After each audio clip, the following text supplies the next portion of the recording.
Hello people! Welcome back to my vlog!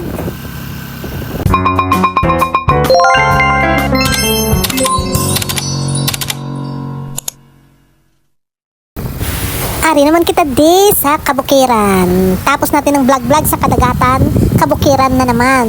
Tara, samahan nyo kami, mamundok na naman tayo. Mabuti na lang at natuloy na naman ang aming drawing. Ba, madamo gini salamat sa ilikot to. Kung hindi sa inyo, ba, ay na naman kami naka-outing. Kung hindi nyo gin pa-brand out, ang bilog nga barotak nebo, ba, wala gid kami nakapalagyo dito. Kay tungod gid pa-brand out nyo, bilog nga adlaw, te. Nakapalagyo gid kami, kinakalabot kami di sa kabundukan, baambot, daw iyan na di sang lugar sang mga rungtorn, ha?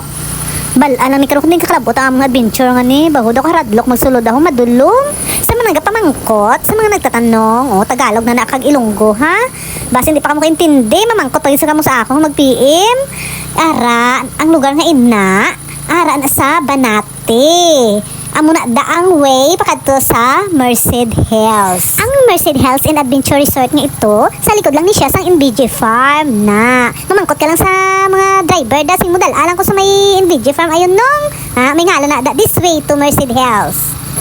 Ang way sang Merced Hills, sipak ni siya pakadto sa NBJ. Bali madaanan mo ni siya before ang NBJ Farm. Nag-commute lang gali kami daya pero ang maupod namo nagsakay sila sa tricycle. Kami nag-commute kay gusto kami. Bo pag abot namo dito hambal ko sino na ang mga nagatulod ginawa gali ang maupod namo ang mga nakis namo nagtuloy sa tricycle lang ginasakyan nila.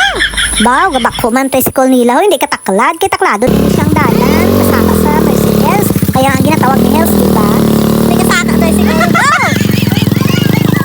Medyo mahirap nga lang pag-akyat doon. Kailangan talaga matibay ang sarakyan mo. Traktura ang dalon mo.